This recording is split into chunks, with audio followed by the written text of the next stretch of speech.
So I was invited to a cheaters private Discord. They showed me exactly how they're ruining arc raiders, and it's much worse than you think. But after seeing this, I actually think that Nadeshot's recent tweet is correct, and there's a reason that most of you will never experience these people in your games. And I'll say the tweet is very interesting. Pretty sure some of you have already seen it, but if you haven't, it's about the future of arc raiders, cheaters, and whether or not things are gonna get better. Let me start by actually reading the tweet. Let me just get it from my bookmarks. All right, there it is. And the tweet comes to us from 100 Thieves Nadeshot. If you don't know him, he is a big Call of Duty guy, big FPS dude, pretty well respected in the community. So he kind of went on a rant, and I'm just gonna read it. My experience on arc raiders over the last week has been hell. Just to be clear, I love this game and think it's already moved into my personal top 10 of all time.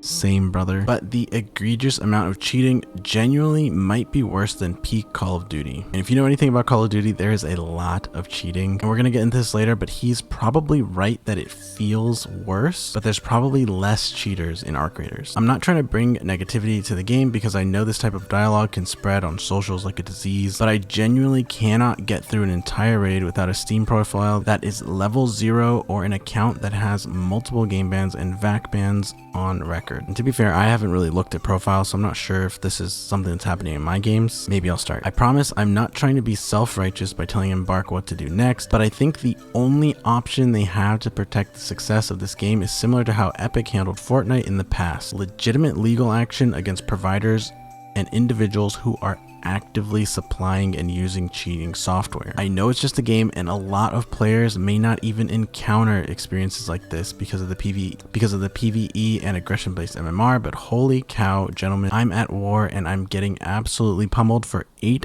hours straight every day. Hours and hours of looting, crafting, and investment of time and resources wiped out raid after raid over and over. You know, I will say that I definitely felt this happening too. I didn't think they were cheaters, I just thought I was getting outplayed, but yeah, you get into these queues where just every match you're getting stomped and it feels so weird. And I'm sure some of you have this happen to you, especially if you PvP and you end up in the aggressive queue. Man, if you made it this far and read everything, I appreciate you. I apologize for sounding like a whiny, privileged streamer, but I just needed to vent somewhere other than the stream. One day I'll come to terms with the fact that cheating in video games has reached the point in time where it's impossible for devs to keep up with the providers, but until then I'm just going to keep complaining. So that's the post. What are we supposed to make of this? If we start from the beginning, obviously he's going through hell. Clearly his games are just him getting stomped over and over from very suspicious accounts. I think if we step back and we don't think, okay, he's a streamer, okay, he's a pro player, I think we can all admit that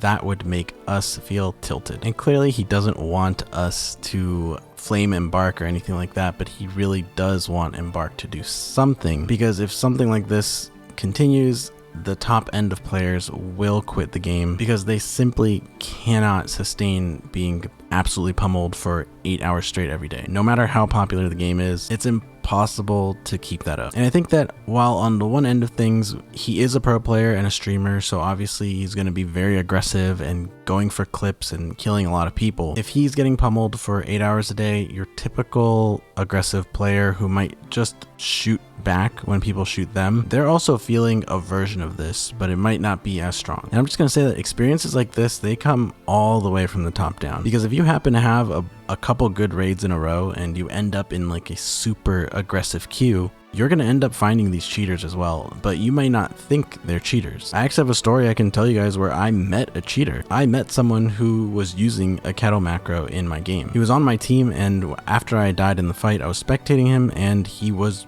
using a kettle macro, and I asked him, I said, "Is that a kettle macro? How are you shooting so fast?" He's like, "Yes, sir. Yes, it is." And he was happy about it. And when I asked him why, he told me a story about how he wasn't a cheater before, but when he saw himself dying in these games to people using the kettle macro over and over, he finally cracked and he started using it. I asked him more questions and he gave me a lot of information. These cheaters are using technology that I would rather not tell you in this video, but if you do enough digging, you'll find it yourself. It's not that hard. How many people are doing this? He said a lot of people are doing it, and a lot of people aren't hiding it anymore because they haven't seen anyone getting banned for this. And to be honest, he seemed like a normal dude. He had a wife and kids. He just said that he was tired of being beat by cheaters, so kind of just joined him. And I'm really hoping it's not something where, you know, once you see it once, you start seeing it everywhere, because not everyone using the kettle is using the macro. Back to the story, he invited me to a cheater Discord, and that's where he pulled a clip of someone cheating here. And while these cheats were aimbots and wall hacks, which he says he wasn't using, it really opened my eyes that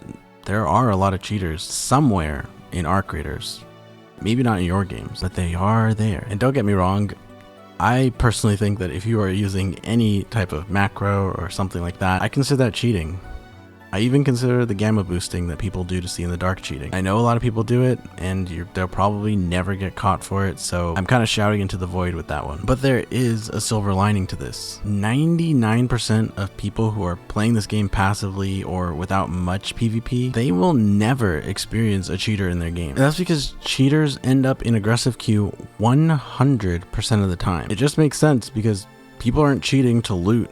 They're cheating to aimbot and kill people, so as soon as they start cheating, they're stuck in aggressive queue forever. So what's going to happen when we have such a large amount of the player base who will never experience the cheaters? Well, a couple things. First and foremost, we may never see people truly sympathizing with the aggressive players in this game. It might just seem like, yeah, you are just complaining about things that I don't experience, right? And secondly, maybe Embark doesn't feel like they have to do anything if such a small percentage of the player base is actually feeling this issue. Because why would they spend a bunch of legal fees suing people when only 5% of the player base is really suffering from this problem? I'm not sure. Let's go through some of the replies to this. So we have good old Timmy the Tat Man. He says, I didn't know what to expect when I could show more, but holy F. Same, brother. This guy says, Embark, I'm assuming, doesn't have the money to go after them like Epic. I agree. They made a lot of money from the launch, but they don't have Epic Games amount of money. Imagine Embark Studios fumbling this bad. Hope the game dies. I don't think this is what most people feel. I think this guy is just saying things to be inflammatory. Nobody wants ARC creators to die. This is just part of the 5% who probably is experiencing a lot of cheaters because he's probably aggressive in his games. And there's nothing wrong with being aggressive. I'm just saying he's just salty and immature. They need BIOS level anti-cheat like DICE did with Battlefield 6. Maybe if that would solve it. I mean, Valorant also has Vanguard, which is a kernel level anti-cheat. And then we have this guy, which is probably a lot of you. Wild, I have yet to encounter a single cheater. But overall, if we look at the bright side here, I think the cheaters are just taking advantage of a very unique time in ARC creators history. It's the time shortly after launch where Embark has very publicly stated that they're taking a break and they will not be doing much with the game. They did say they're coming back in January, so I'd expect that any second they will just come back and do something, say something about these cheaters. Because remember, for a company that knows how to use AI to be efficient, I kind of expect big things for them using maybe AI detection tools to really just place these cheaters in lobbies with each other, or even banning them outright. But I think putting them in lobbies with each other probably solves a lot of the problems because they can't hurt anyone if they're not in the same raid as them. Plus, I find great joy in thinking that cheaters are going to be using their hacks against each other and not having as much fun as they thought they would because they're dying to other cheaters and they shouldn't have paid all that money for the cheats in the first place and they're regretting it. Yeah, that just makes me happy. But yeah, let me know what you guys think about Nadeshot's tweet. Overall, I'm curious to see how you guys view the situation because for me personally, I just feel bad for the guy because as some of you know, I found Q Heaven in my recent video and I've just been having peaceful games ever since. Give the video a like if you thought this topic was interesting and subscribe if you want to see videos like this in the future. It's free and it helps me out a lot. I will see you guys next time.